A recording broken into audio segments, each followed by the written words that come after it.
All right, welcome back, ladies and gentlemen. Wayward Souls at the Double Tap In, and our second special guest. Man, we're moving right along. Fucking well, hold on. Wow. Okay. Yeah, fucking crushing it. So episode 36, our second special guest, as you guys remember, Todd Lampman, the first special guest, the fucking GOAT. Now, if there's anybody that can be and can, oh, I'm sorry, Third. We forgot he should not be named. He's not special anyway. And that's why we forgot he is him. special ed, but yeah. But today, if Todd Lampman's the GOAT, then Tom with this has to be the Billy Goat. The Billy Goat. Yep.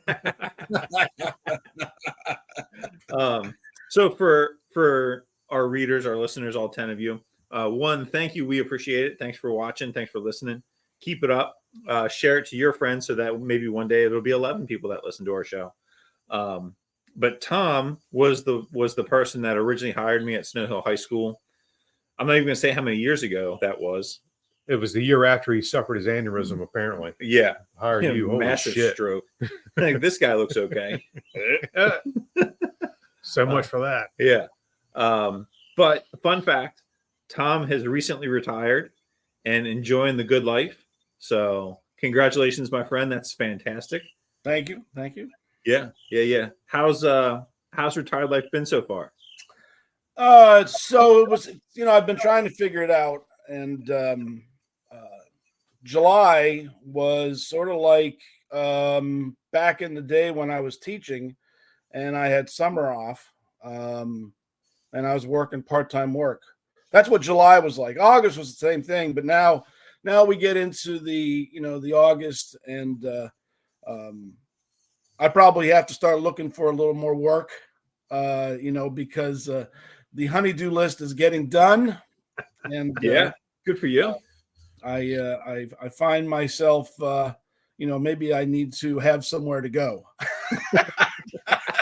Right, out of sight, out of mind. Yeah. So, but overall, it's good. It's good. I've been in contact with a few of the folks that I worked with in Somerset. I still, Ben, when I left Snow Hill High School for the deputy superintendent job, I continued to live by the bells. For instance, I would get to around 8:45 in the morning, and I go, "Oh, well, first period's getting ready to stop. I better get out in the hallways because the bell's going to ring." So, and right now that I'm out of the deputy superintendent job, knowing the calendar and knowing what the supervisors and I had created as far as the schedule, I kind of know what they're getting into right now, and the teachers report on Monday, and so then it's going to be time to hit the ground running, because the little cherubs will be here before you know it. So yeah, but it's good. It's good. I've picked up, I'm doing some bartending up at local branch in Delmar, just serving beer, which is good because I know how to pour beer. And I've picked up a third shift rotating. So, and I'm covering some shifts. But yeah, so things are going good. Good. We're going to jump off the rails, right? We're not even 5 minutes in. Thursday nights, is that when the bartender brings something in? Yes. Thursday night. Tell us about that. Yeah. Potluck night at local branch. Yeah, it's very cool. So the bartender will make the entree. It could be chili, it could be meatballs, it could be I smoked a ham one time and I brought in pulled ham. And then oftentimes someone else will bring in like mac and cheese. And so the way it works is anybody that comes in, if you want to bring a side or if you want to bring a dessert, you just put them over on the table, and then it's help yourself. And obviously you want people to be mindful of the fact that there's many people that want to get some of the food, and everybody's very good about it. And Thursday nights, the place gets pretty busy. the food is out by 5:30, and by 7 o'clock, a lot of times there's nowhere to sit inside, and they have there are some businesses that would come over, and there's a tent outside that they would sit under, and they would partake in some brews and eat some food. There's also a running club that does it. And funny story about this running club, Ben. So one night, I can't remember. I know the kid's last name, but I won't say it. But he's part of this running club, and one night he comes into the bar. The group is still running.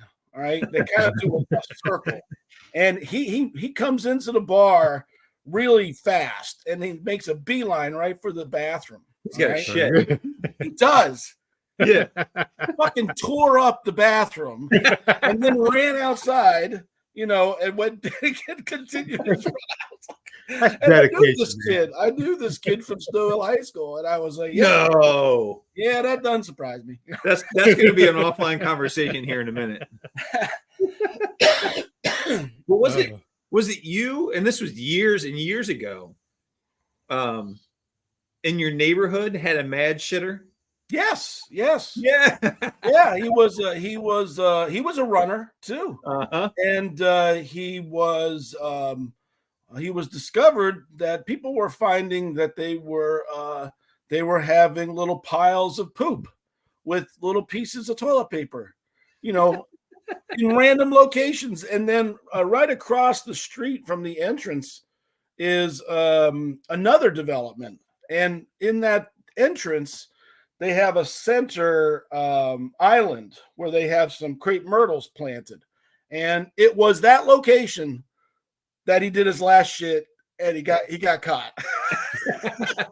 Battle dump, man. You never know when it's going to happen. I'm telling you, but the guy, he knew that when he got running, because he carried toilet paper with him. Yeah. Yep. And it didn't bother him that he was just going to stop and squat and then continue with his run. And shit in people's front yards. What a fucking asshole. Yeah. Well, What an ass. No, fuck him. I'm catch some guy shitting in my yard. I'm going to go out and spray him with a hose. He was just helping people with green grass. That's all, Yeah. Ben was telling me you were going to retire. We may have had the conversation that he's going to have to find something to do because he's going to go nuts. You go working every day. So it sounds like you've fallen into a little bit of something good. So that's good. Yeah. I do. And I enjoy the people at local are great. All the bartenders there. There's only 5 of us. 2 of them. Well, everybody's got day jobs. Yeah. And so everybody's kind of doing this as a second job. Not everybody. Not everybody. But they have a really great local clientele. The folks that come in there, they've been very welcoming, and they're very nice. And it's funny because nobody gives you a raft of shit when you're pouring them a cold beer and you hand it to them. That's right.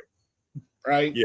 So I think twice I've had to put my principal hat on and deal with something. And on one occasion here recently, there was a situation that we had to address, and nobody wanted to handle it. And I was like, fuck it, I'll do it. Yeah, I got it. And when the person showed up, I told the guy at the bar, I said, give me a minute. I got to take care of something. And I walked right outside, and I met the person, and I informed them that they were no longer allowed on the premises. And then I stopped, and I let them give me their litany of excuses. And then I said, I'm sorry, you'll have to leave. Yep. Do you understand? Yeah, well, but okay, but you do understand, and you have no more questions. Okay, thank you. And I turned on my heels and I walked back in the bar. Years of dedicated experience right there. Yeah, gotta love it.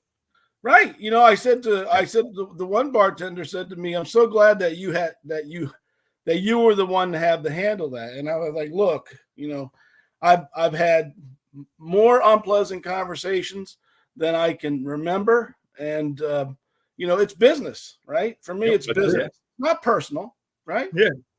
I like this person, but you fucked up. And so now you can't be here. Yeah. So. Yeah. Understand how that goes too. Yeah, all done. Yeah. So you've gotten into the first thing that you kind of got into, and this was even when you were still at Snow Hill, is brewing beer. So what's well, I wasn't brewing when I was principal at Snow Hill. I've been brewing since January of 2017. No, I wasn't brewing then. Because the first kit I got it at Christmas. The folks at work all threw some money together to get the superintendent and me and the director of schools gifts. And so the person that was getting the gifts knew that I enjoyed craft beer, and he had done some home brewing. And so he went and purchased a starter kit. Okay. And that's what got me going. Okay. Yeah. So, most home brewers start out by doing extract kits. In an extract kit, your malt typically comes in a syrup, and you could do it on your stovetop. And then it is a kit. It's everything's in there that you need. You got dry yeast in there. You got your hops. You got your malt. If there's any adjunct malts that you would need to steep, you get those. And I think the first kit I did was a clone of Dogfish 60, the IPA. I got all my stuff from a place up in Laurel at the time called Extreme Brewing. They have since gone out of business. But like most home brewers who start out with the extract kits, you then move into the all grain process. And the all grain process is the process that your commercial breweries use, where you have like, for instance, I typically do a 5.5 gallon batch. So I will have like 12 pounds of grains, and I will put them in a mash tun with 3.5-4 gallons of water that's been heated up to 162 degrees, and then you put the grains in there and you mix them all around, and you kind of develop like an oatmeal, and then you cover it up and you let that sit. And what happens is that the hot water and the grains, the sugars that are inside those grains, it starts to pull out the sugars. And then from there, you would then transfer, you do what's called a fly sparge or a sparging process. And you slowly drain the liquid into your brew kettle. And that liquid is called wort, W-O-R-T. And so that process, and then you boil it. And when you're boiling it is when you add your hops, and then you chill it, and you run it through some type of a chilling process, and you transfer it slowly into a fermenter. And that whole process is the same process that your commercial breweries are using. They're just doing it on a much larger basis. When I did some work at Tall Tales for about a year and a half. I was in the back kegging beer, canning beer, cleaning kegs, CIPing, which is clean in place, the canning machine. But they had a 10-barrel system. And so what they would do is they would do the same process. They would have their mash tun, they would have their boil kettle, and they would transfer it to a fermenter. And these fermenters that they had were 30 barrels. Now, to put it all into perspective, a barrel of beer is 30 gallons.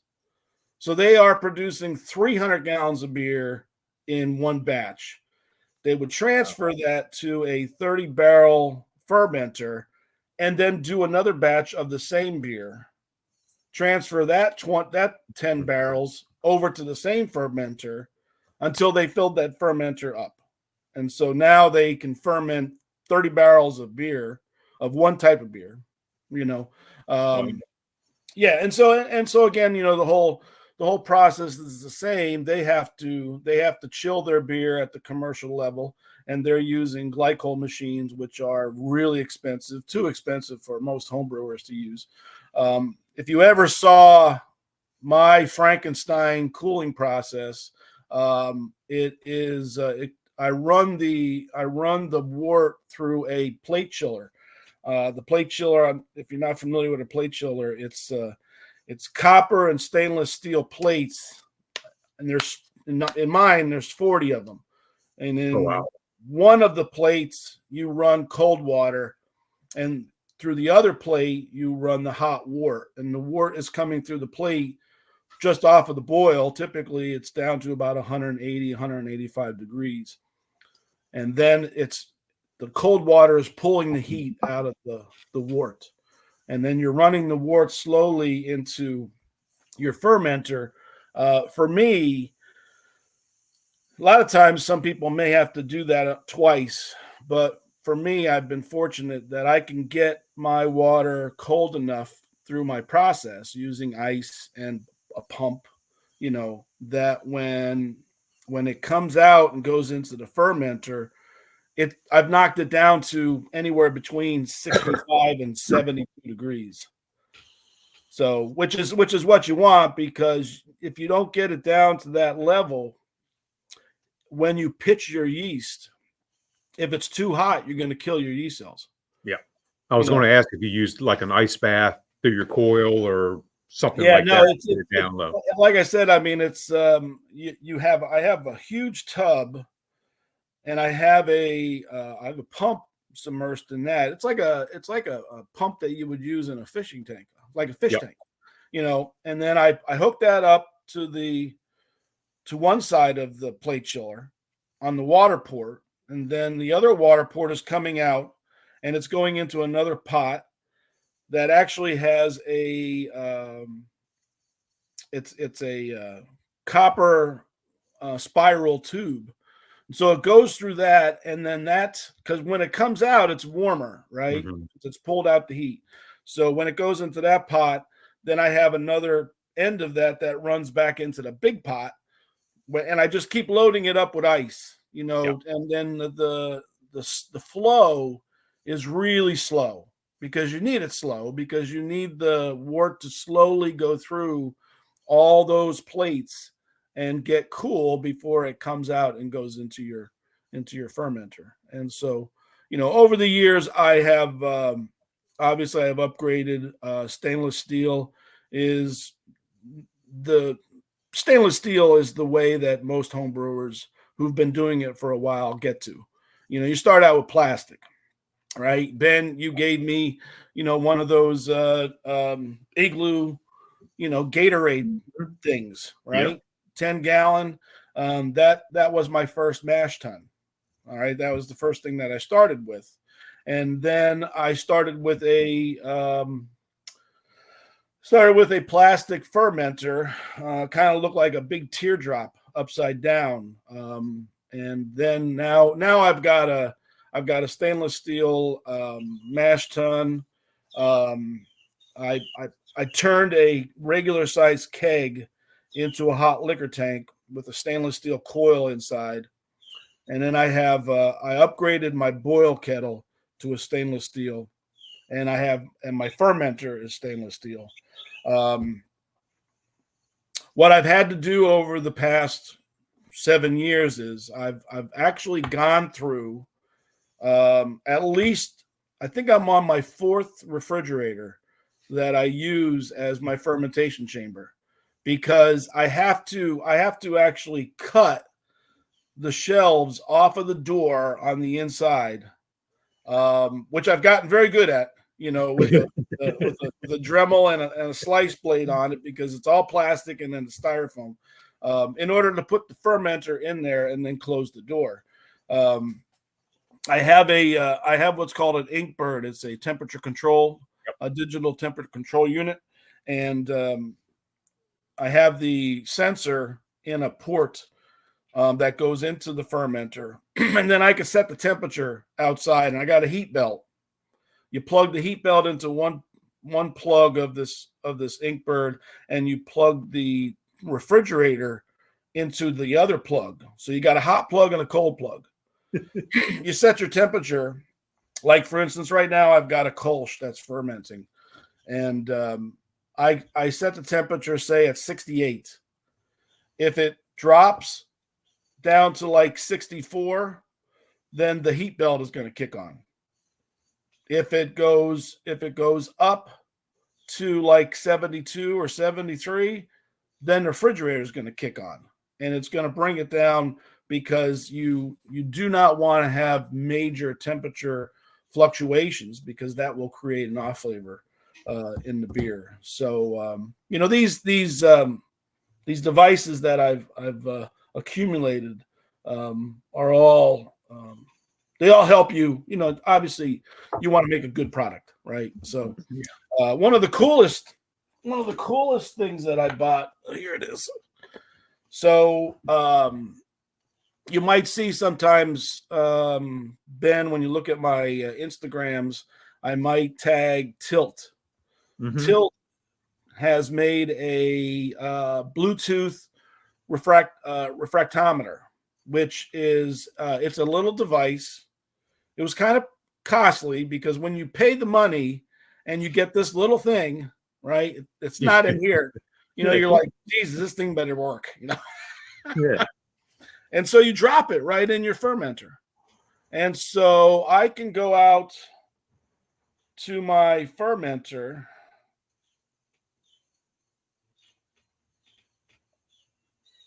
I can't pull it up right now, but I can go out to my refrigerator with my phone, and I just hit the app, and it will tell me what the specific gravity is and what the temperature is of the wort.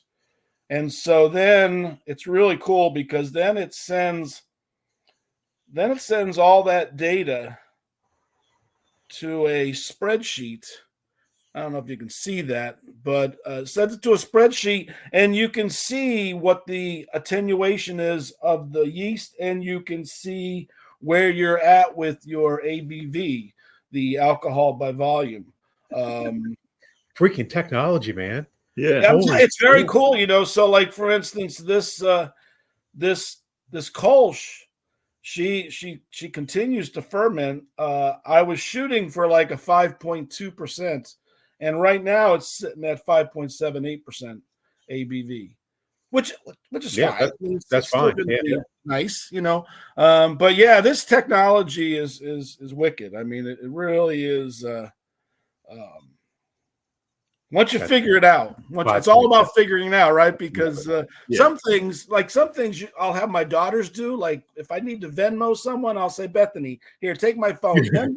Venmo your sister $30 for whatever, But this technology, it's almost like, no. I need to figure this out for myself. I'm not going to ask my daughter how to figure it out for me. And so, and it's funny, because how some places, some places have great customer service, some places have shitty customer service. Well, Tilt's awesome. I mean, if I have a question, I can go on YouTube and see videos, but I can email someone at Tilt, and they're very responsive. So it's a very cool device to use. But So I typically brew. I try to brew at least once a month. And back when the pandemic hit, I was deputy superintendent, March 13th, 2020, and everything shut down, right? So we had no kids. We had no teachers. We had no supervisor. Nobody. Right. So I emailed out to my supervisors and a couple principals, and I said, "Hey, would you like to do a virtual beer tasting?" So, and they're like, yeah, anything to get together, right? Even if it's like this, virtual. Yeah.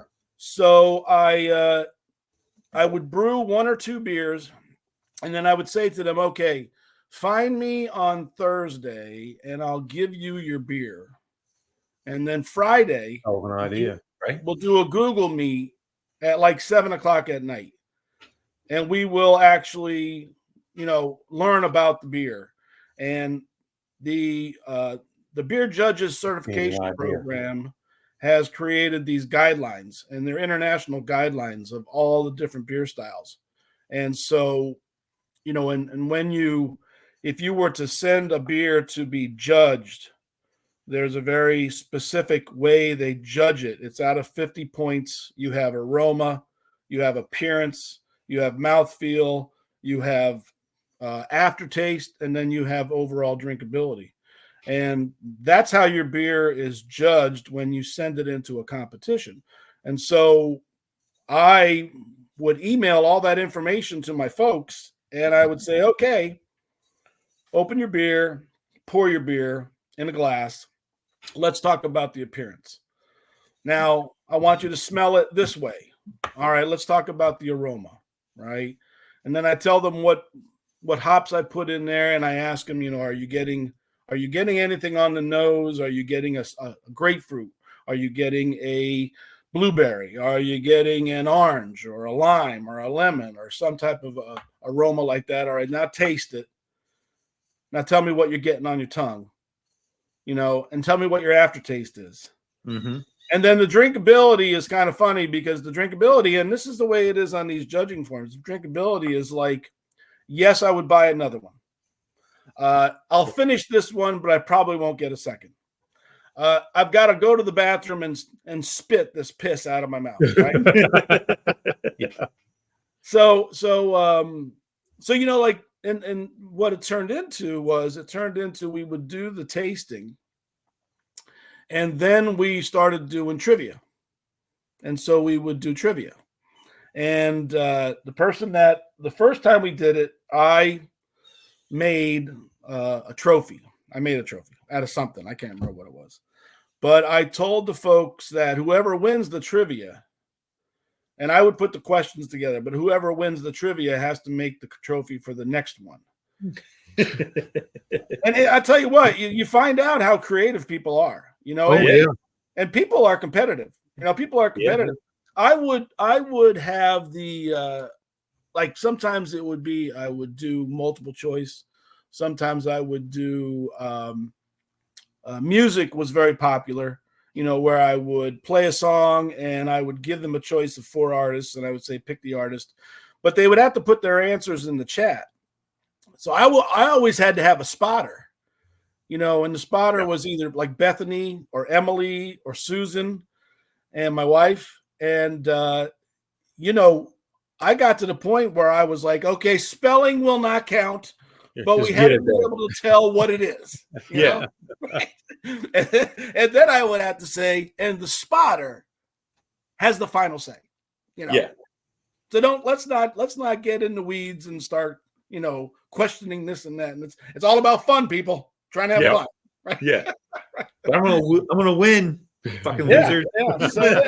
Yeah. So there were, then on occasions we would have, after COVID, I would have a couple in-person tastings. Then I started having we just had the 4th annual one this past May.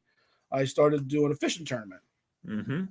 Because at the bottom of my yard, you can push a canoe right in and you can meander all around here in Deer Harbor, and there's bass and pickerel and bluegill and perch and everything in there. And so I would run a fishing tournament, typically, like from 10 to 1. And then we would have a tasting and we would have food. And so that's been a lot of fun as well. But, it started out as a let's get together, because we can't get together during COVID. It started out like that. And I wanted to make it educational. Right. I want to make it educational for them, so that when they go to a craft brewery and they look up on the wall and they say, there's a jalapeno cream ale, or there's a Gosa, or there's a Kolsch, or there's a coffee porter, or there's an IPA, there's a double IPA,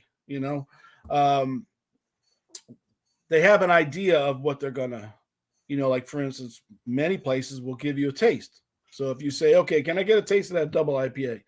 So you get it, and then you can tell how boozy it is, right? Because a double IPA is going to be much higher, like 8.2, 8.6. You can tell how smooth it is, or how harsh it is.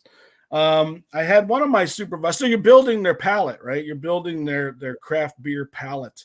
And I had one of my supervisors go across the bridge to a place called the Ministry of Brewing, which is a brewery in Baltimore. It's an old church that they turned into a brewery. I've never been there, but I've seen pictures of it. It looks very cool. My special ed supervisor was going over to a retirement dinner for the state special ed superintendent. She got there early, and she sends me a picture, and the picture was of this porter. And she says, I got here early. I knew I wanted a beer, but I didn't know what I wanted. And I looked up on the board, and they had a coffee porter. And I remember your coffee porter that I really enjoyed it. And so I ordered it. Here it is. And it's really good, And so I was like, all right, well, this person knew what, she had an idea of what she wanted to drink. Yeah. So it's good. Yeah. I just did my manager at local asked me if I ever did a saison. Well, saison is a Belgian strong ale. I never did a Belgian, so I said no, but I'll research it and I'll do it. And I said to her, but you've got to come up with the name of it. So she said, all right. So I researched it, and I decided that I was going to use kumquat and orange blossom honey. Okay. And so I said to her, okay, these are the ingredients. These are the things that I'm adding to it. I know the name of this one. Yeah. So she comes back and she says, so I go up one night and I was sitting there next to her at the bar, and I said, do you have a name yet? She goes, yeah, I got a name. She goes, but I'm not sure if Susan would approve. Right. And I said, what's the name? Come on. I mean, I've named one of my beers Morning Wood one time, Yeah. She didn't like it, but it was my beer. Not her beer. Yeah. She called it, she said, can we call it Kumquat on my face? I said, sure, we'll call it Kumquat on my face.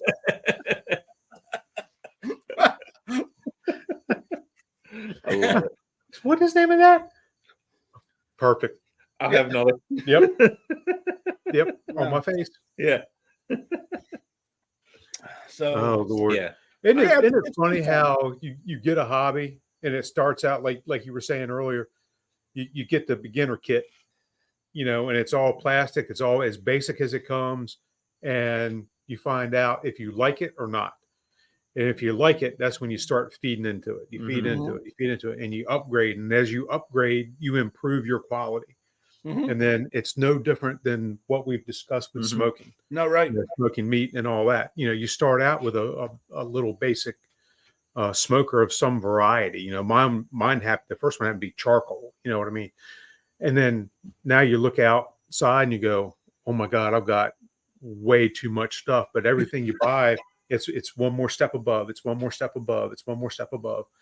And it's funny how that comes out. And then the more you do it, the bigger your passion gets, the better you get at it. The bigger your passion gets, the better it gets.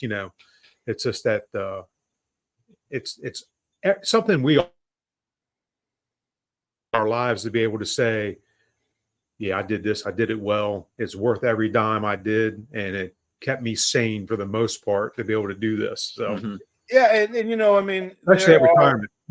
Yeah. And just as with smoking meat, I mean, you're gonna fuck up some meat, you're gonna learn, right? You're gonna learn, and you're gonna question, and you're gonna think about, well, what did I do? What did I do? What could have been the cause? And it's the same with brewing beer. I have now I've been lucky over the 7.5 years that I've been brewing. I've only had to dump like 3 complete batches because they were bad. They were bad. I mean, I mean, one batch I actually bottled, and when I opened up the first bottle after it bottle conditioned, I was like, all right, maybe it's not quite ready. It needs a little more time. So I let it go for about 3 days, and I tried another one, and I was like, yeah, maybe. And then by the 3rd time, I was like, this is piss, and I'm dumping them all out. Yep. And and so then you figure out what could have caused it. And in brewing, cleanliness is really next to godliness. Because if your equipment is not clean, I mean, your hoses, your valves, everything. If it's not clean and sanitized, then you're going to get some funk in there, and you're going to go through your brew day, and when you're done, the beer's not going to be good. You're not going to want to give it to anybody. You can't even choke it down, and so you get rid of it. I had a Ben, that I smoked that pork butt earlier this week. Yeah. And I did something wrong. I did something wrong either because now this pork butt, I got it from the head coach at Del Mar Baseball. They did a fundraiser in February. And the person that ordered the pork butts for them ordered too many. And so there were pork butts that were left over. They were frozen, but they'd been frozen since February. And he didn't know what to do with them. And he didn't want to throw them out. And so he gave me a package that had two 9-pound pork butts in it. And I took one out, thawed it in the fridge, prepped it, put it in the electric smoker.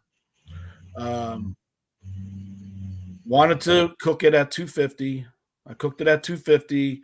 And then I got a little impatient. And then I bumped it up to 275. And, this 9-pound pork butt that should have taken 9 hours to cook was at the internal temperature of 203 in 5.5 hours. And I was like, all right, okay, well, maybe it just, And so I took it out and I stuck it in the oven, to rest. And then when I pulled it, there was this one center piece of this pork butt that I could not pull apart to save my life. It was hard, it was tough, and I was able to get some outside stuff. So I pretty much got about 2 pounds of pulled pork off of it. Tastes great. Okay. Yep. But I'm thinking to myself, okay, did I cook it too fast? Did I push it too much? Could the fact that it had been frozen since February have something to do with it? Did I not thaw it out completely? And so it's the same process when you're brewing. You want to figure out what you did, and it doesn't stop you, right? You don't throw in the towel because you're too vested, and you want to do better the next time. So yeah. Even the big boys have issues. I don't know if you remember, it's been maybe 10 years ago. Dogfish had dumped an entire batch of 120, and they didn't have 120 for a year. So it even happens, to the big folks when they posted that shit on Instagram. I about cried. That's I forget what their barrel system was at the time and how much it was. It was their entire batch of 120. And they posted a picture of them opening the valves and dumping it into the floor drains. I would have gone up with a bucket. I don't know if the alcohol by volume was off. I don't know if the flavor was tainted. I don't know what the issue was. I don't remember. It's been that long ago. But to watch all that effort, all that work, all that money go down a drain brought a tear to my eye. They when I was over at Tall Tales, the head brewer who hired me left and went over to Big Oyster, and the assistant brewer took over. And so I was kind of shadowing the assistant brewer to figure out the brewing process of this big 10-barrel system, because I was interested in learning how it all worked. They had a grain silo, and they had an auger, and they had a digital display of how many pounds of malt were going into that mash tun to make this 10-barrel batch. It was like 765 pounds of malt for this one batch, right? And so what I think about is, yes, there are some places that they're gonna botch a whole batch, right? Well, for me, if I botch a batch, which I never want to do because it's a waste of money, but I'm only out about $65-$70. Yep. Mm-hmm. When they botch a batch, they're out $1,500, $2,000 in materials alone, not to mention the wages of the people that are the manpower. Yeah. Yep. So it's really something that you don't want to have to experience, but you're going to do it. Yep. Yeah. And again, it goes back to that educational process. You've learned something. Yeah, it cost you $70, but you pay for education sometimes. Mm-hmm. Yeah. So Ben, you were the one show I was listening to. You were talking about your Australian accent. Yeah. Good eye, mate. Yeah, right. And you're talking, Mitch. Yeah, you were talking about. Yeah, there you go. How you were doing it, and you got it to a point where you couldn't stop because you were dealing with a client or an event, or whatever the case might be. And wasn't it so ironic, Ben, that the character that you played in that murder mystery, the murder at Cherry Creek Saloon, that we did out here on my deck, your character, just happenstance, was from Australia. Right? Love it. Yeah. And Colin, my son-in-law, who was also participated in that event, he thought you were. He thought you were from Australia. Because you never broke character. No. Even when we were just standing around bullshit, you never broke character. Yeah. And he was like convinced that you were straight from, Sydney. Yeah, I was working yesterday, and the guy I was working with, we went to Chick-fil-A and got breakfast, and I give him the name Mitch, and we're standing off to the side, and he's like, "Hey, and like real quiet about it." He's like, "What? Why'd you tell him Mitch?" I was like, "Huh?" He's like, "The name you gave him." I was like, "Yeah." He said, "It was Mitch." I said, "I know what it was." So I went through the whole big story, and he's like, "Oh, great kid I'm working with. Fantastic kid. Love him to death." But he's real young, and he's a goofball. He's not tainted yet. Not yet. Getting there. Yeah, he's had 2 shifts in a row with me, so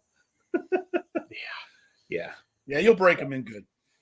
Yeah. No, he's poor fellow. When he first got hired, we were all like, oh, "That was a fucking mistake." And I tell you what, I know he's over a year.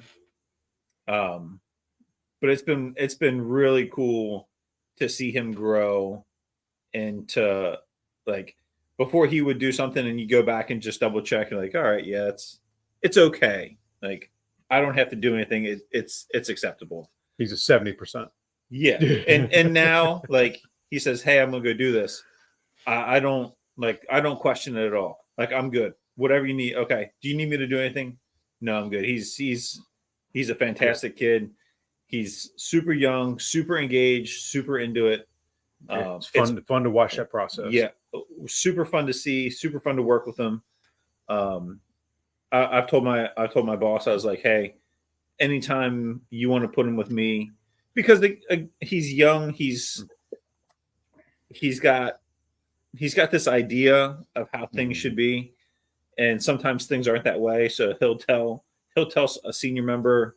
He'll give him a little bit of his mind, and not that they don't deserve it some of the time, but, like, sometimes he gets a little carried away. Yeah. And I told her, I said, he can come work with me anytime you need him to, anytime he wants to. I'm happy to take him. And we yesterday. Good. Oh my God, the kid's a trip.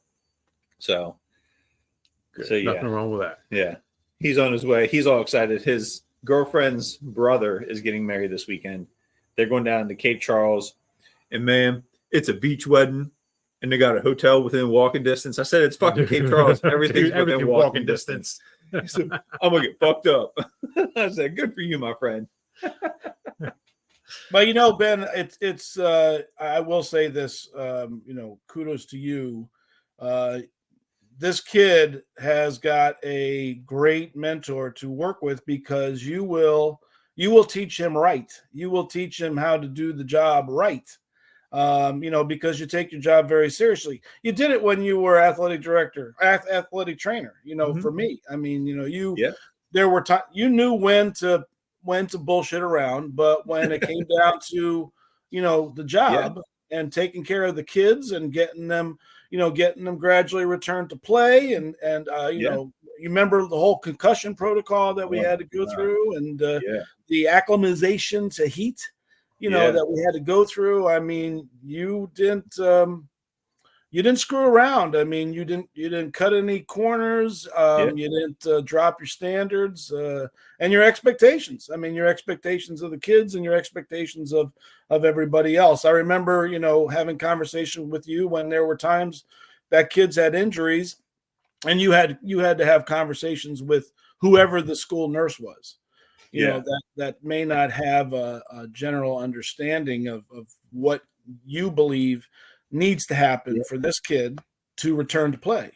I remember there were times when you would come by my office and see the door cracked and come in and say, hey, boss, you got a second? And then close the door, and then, wow. Yeah. It was never just a second. Yeah. But, that one, I truly appreciate that. I mean, I know I've told you this before. I think the world of you.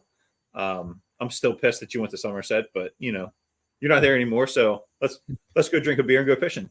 Yeah. But it's because of good leaders that empower you to do that. And having worked for less than good leaders, having worked for shit stains, and knowing the difference and seeing the difference and experiencing that, that is the difference. I still get a text message from Tom. And it's like, oh shit, what did I fuck up? Now he's not gonna yell at me anymore. Right. Well, he less. Yeah. but when he was our principal, I get a message that says, hey, come see me when you get here. I'm like, oh shit, fuck. And I'm like, what did I do? What did I do? I was what did I didn't do? I don't think I did anything. So he'd come in and be like, and it'd be something completely off topic, like something not even related to school. He'd be like, hey, can you watch my dog this weekend? Yeah, no problem. I was like, in the future, when you text me, can you give me an idea of what you're texting me about? Just give me a heads up. Yeah. Because remember, you're my boss, and you still pucker my ass. So. When I was in my former position as deputy superintendent, the principals and the supervisors used to say, all right, now look, if Tom's got a tie on and he's coming in your building with a manila folder in his hand, run. Somebody's getting tired. It's not going to be pretty. Yeah. We had Thursday, 2:00. Here comes Tom. Oh shit. There was a group of us on our lunch shift when Tom was there. Third lunch shift. It was awesome. It was me and Lamb, and a bunch of like-minded individuals in this room, and whatever it's like the podcast. Whatever's on your mind, you just cut it loose. Yep. And some days Tom would walk in and he'd be like, there was a chair right there to the right of the door. He'd walk in, just act like I'm not here. Don't make it too bad. And he'd sit there for 10 minutes and he'd get up and leave. Yeah. And then there'd be other days he'd forget what time it is. He'd walk in the door, he'd stop and look. Oh shit! And turn around and walk.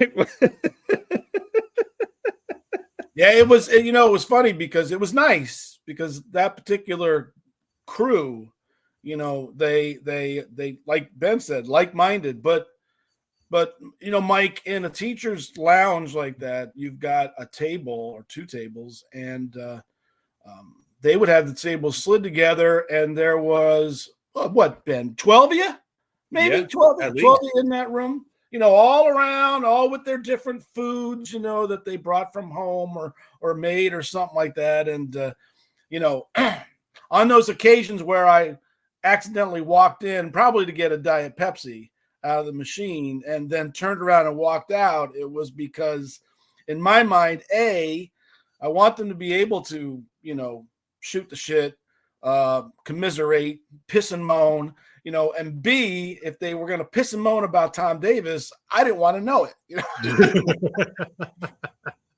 Yeah. And then the other thing is too, if you walk in like that and they're all like-minded people and you fit into that group, you don't want to get sucked into that vortex of, oh shit, I've been here 45 minutes. I got to go. Yeah. So that was, and it was funny, Mike, because every August when you're setting up your master schedule, you also are setting up who's going to be eating on what lunch. Right. And inevitably, never changed. I would have like 4 or 5 of these people individually come to me and say, "Hey, Tom, can you keep me on that third lunch shift?" Yeah, all right, I got you. Don't worry, I got you. Never changed. The beauty of it. Yeah, he knows a good thing when he's got. Yeah. Oh yeah. Oh yeah. I mean, I'm a firm believer in don't fix what ain't broke. That's right. Yeah. And so, I remember one time, Ben, you remember Fred, right? Uh-huh. So Fred, biology teacher, he was old school, had his own way of teaching, but he knew, because back then the high school assessments, those were that was how you were rated, right? Your scores on a high school assessment is how you were rated. And he had his kids always did really well. And Jen Sills, her kids always did really well on the biology HSA. Their teaching methodologies completely different. And but Fred, Fred was there. He was long in the tooth, right? He was there for a long time. He wasn't taking shit off of nobody.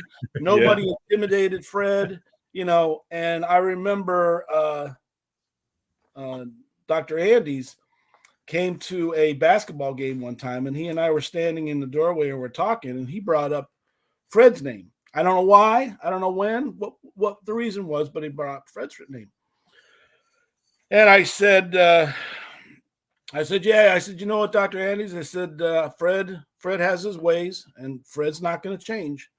I said, but you know what? I'm not changing Fred, because Fred is producing some of the best biology HSA scores in this entire county, and which is true. And Dr. Andes was like, you're right. I get it. Okay. Yeah. So yeah. My favorite Fred story, and this is probably our longest podcast to date, but my favorite Fred story was, remember when Brahofsky had that student teacher from SU, and there was something going on with Fred and Marvin, believe it or not. Shocking. And the student teacher took Fred's stapler and put it in a Jell-O mold and filled it with Jell-O and put it back in Fred's room and said, "Here, I found your stapler, Marvin." Oh my gosh. The next thing we know, shit. in lunch, here comes Fred with this fucking plate of Jell-O, throws it down on the fucking table, and he is livid. and Brahofsky's in there, and the kid's sitting next to Brahofsky, and the kid's just eating. And Fred is losing his fucking mind. That's got to be one of my favorite. And you know what? That kid. Oh yeah, went places. I'm sure. Oh yeah, yeah. Do you know that do you know that there's a policy in Worcester County Public Schools that was because of something Fred did? Was it blow up the sign thing? Yeah. When he blew off the top part of his finger from one of those little rocket engine things. Wasn't he taking like the explosive out of it? Something. And then now there's a policy. Yeah, we don't do that. We don't have those. Have you really done your job if you don't have a policy that's written specifically for you? Right. I know one policy manual that's based on half of the shit that I did. So, yeah, don't do that. Yeah, you sure? Okay, one more time. Yeah, I remember when you would talk to like Brenda Jones about it, she remembers that explicitly clear. Yeah, the day that he blew up the high school. Oh goddamn! Yeah, like it's fucking crazy. Yeah. Somewhere telling the story right now. Remember that time I blew up the high school, bitches. Yeah. Speaking of blowing up the high school, Susan can tell you the story just as well. I remember one time it was like 2:00 in the morning, and I had a knock at my door here at the house. Oh yeah. I go down and I go down and look out in the window, and there's 2 Wicomico Sheriff cruisers in my driveway, and Susan's like, "What's going on?" And I holler up to Susan, "Where are the girls?" Yeah. So she goes into their bedrooms. She said, "They're in the bedrooms." Well, Gage, who gave you an injury one time, then, he's going apeshit. So I grab a hold of Gage and I open up the door, and the policeman says, "Are you Tom Davis, principal of Snow High School?" I said, "Yeah." Well, with that, the dog kind of made a little bit of a lunge. The sheriff reaches for his sidearm. I'm thinking to myself, "Dog, you better stop!" Right? Yeah. They said that They said Steve Price has been trying to get up with you. You got to go to the high school. It's on fire. Yeah, that's when the computer cart caught on fire in Denny's room, right? Yep. Yeah. Yep. And that whole hallway was covered in smoke, and they weren't close. Yeah. So Steve Price sent the Wicomico County Sheriff's Office to my house. Yeah, I remember that. Because the school was on fire. To wake Tom up. Yeah. Yeah. So, yeah. But, that was, I will tell you, Ben, that probably the 8 years of my career that I spent as principal at Snow Hill High School was by far the best 8 years of my career. Awesome.